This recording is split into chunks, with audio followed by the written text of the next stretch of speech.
lesiones, las canchas, los arbitrajes, es un cúmulo de contradicciones futbolísticas las cuales tienen que pasar los futbolistas para llegar. Y por eso es tan meritorio que ahora pues, los Rayos se hayan conseguido rápido. Pocos equipos lo han conseguido y Rayos es uno de ellos. Luis, ¿cómo te animas a tomar el equipo? A ti te hacen la invitación y haces un proyecto. ¿Cómo te animas? ¿Por qué te animas?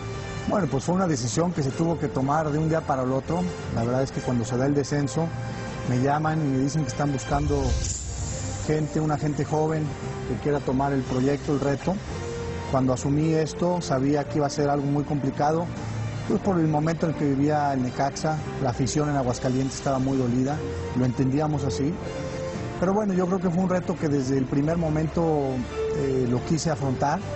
Lo tomé con mucha seriedad y me tracé desde el día 1 el objetivo de ascender. Teníamos que ascender porque Necaxa es un equipo que merece estar en la primera división. Y no nada más eso, tiene que estar en primera división y ser un equipo protagonista como lo fue en la época de los 90.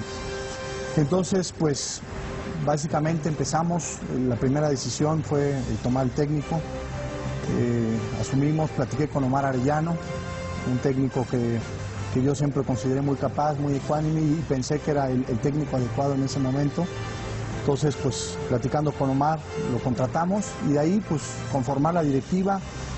A una semana de que tomé la presidencia del Necaxa, se presentó el draft en Cancún, entonces era armar al equipo, jugadores, y fue trabajo de 24 horas toda esa semana, porque Omar es un técnico que se especializa mucho en buscar las personas antes que los jugadores. Él se fija mucho en la cualidad humana de los jugadores. Y creo que una de las cosas que nos sacó adelante ahora fue el grupo humano que pudimos conformar, ¿no? Sí, y aparte de todo eso, Luis, acabas de decir tú un tema importante, lo que es la época de los 90s. Siempre pensar y soñar, el Cuchillo lo vivió, también Raúl lo vivió, tú lo vas a vivir, ahora una historia nueva. Y precisamente tenemos todo lo que es la época de los 90s, entonces vamos a checar estos datos. En la década de los 90, Necaxa se convirtió en el equipo más ganador de la Liga Mexicana.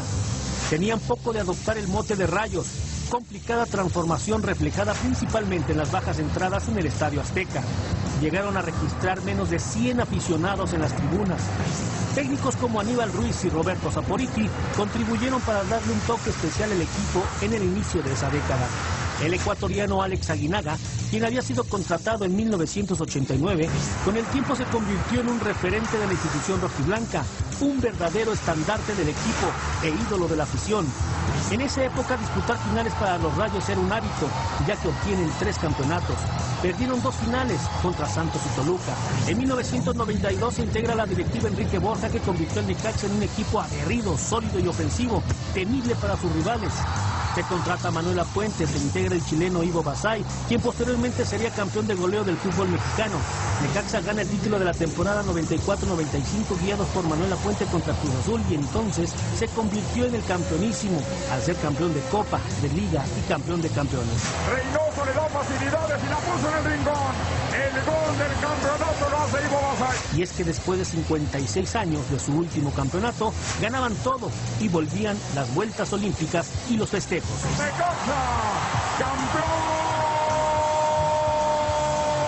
del fútbol mexicano. Temporada 95-96, final contra Toros del Atlético Celaya. Empatan 1-1 en el juego de ida y empatan sin goles en la cancha del Estadio Azteca. Pero en ese entonces, el gol de visitante contaba doble en caso de empate en el global. Emilio Butragueño estuvo a punto de arruinar la fiesta al fallar frente a la portería de Navarro un remate con la cabeza a pocos minutos de finalizar el juego. Los Rayos eran bicampeones. Y ahora viene la vuelta olímpica, la vuelta de los campeones. En el torneo invierno 96, Necaxa llega a la gran final, pero la pierde contra Santos con un polémico gol de Jared Borghetti en fuera de lugar, quedando cerca del tricampeonato. Sin embargo, en el invierno 98, Necaxa llega a una final más. Contra todos los pronósticos, derrota a las Chivas en la cancha del Estadio Jalisco, teniendo como técnico a Raúl Arias, que sustituyó a Lapuente, que se había ido a dirigir a la selección mexicana. ¿Cómo olvidar ese pase de gol de Carlos Hermosillo cuando tenía todo para vestirse de gloria? Esa definición resumió lo que era el equipo en esos años. Hermosillo, Aguinaga, Hermosillo, suya, puede firmar, Hermosillo, suya, Hermosillo, Vázquez, ¡gol de Necaxa! En el torneo verano 98 fueron subcampeones contra Toluca. Los Rayos cierran la década de los 90 participando en el primer Mundial de Clubes con sede en Brasil en el año 2000, tras obtener el título de la CONCACAF. Los Rayos se quedan con el tercer lugar del certamen. Jugadores como Ricardo Peláez, Nacho Ambriz, García Aspe, Picas de Cerril, Chema Higareda, Nicolás Navarro, Efraín El Cuchillo Herrera, el argentino Sergio Ratón Zárate, Luis Hernández, el uruguayo Sergio Vázquez, Chava Cabrera, Adolfo Ríos, Carlos Hermosillo y Sergio Almaguer le dieron lustre a esa recordada época. Difícilmente los fieles seguidores de los Rayos con sede en el Estadio Victoria de Aguascalientes olvidarán la brillante década de los 90, una verdadera historia de éxitos.